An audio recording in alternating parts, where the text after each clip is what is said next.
Apple finally fixed iMovie.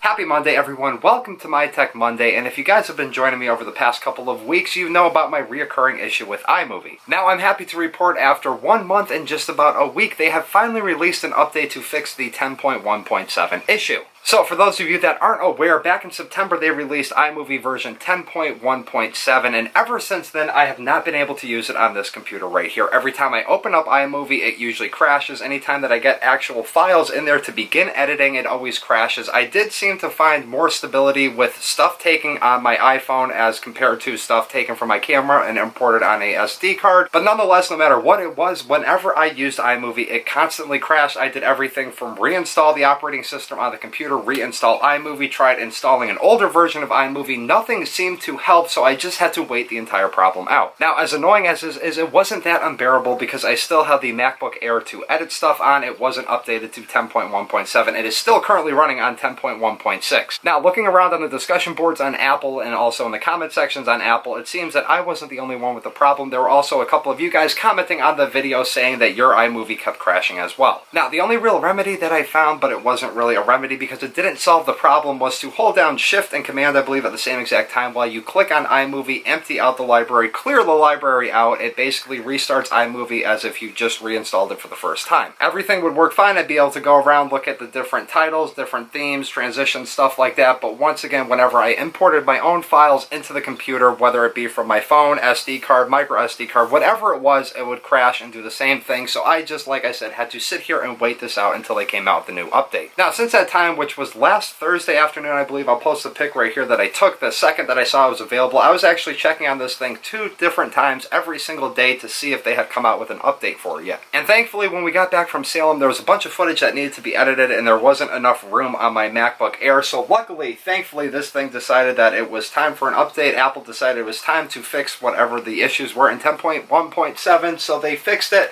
And now I'm able to edit on it. Since then, I've done 3 different videos. It has not crashed once. I've been able to export them, process them, do all different things, put them on YouTube. No issues whatsoever, thank God. But that leads me to my next dilemma right now, which is, should I update my MacBook Air, which is currently running on 10.1.6, to this version right here, because it does seem more stable, but at the same time, if I do update the MacBook Air and there is some issue that persists with iMovie and its new version, it doesn't work on there, then I'm limiting myself to just having one form of an editing device for the meantime. So at this point in time, my opinion, my verdict is I'm not going to update my MacBook Air until the next version of iMovie comes out. Then I'll update it on the MacBook Air, see if it is working fine, see if there are no issues in it whatsoever, and then I'll make the decision whether I'll update this again. But like I've said to you guys before, I don't typically update things right when they become available. I always like to wait a couple days, and for some reason or another, Automatic Updates was on here. It updated before I could even catch it, and ever since then, on September 28th, I believe it was, I've had issues with this, which is really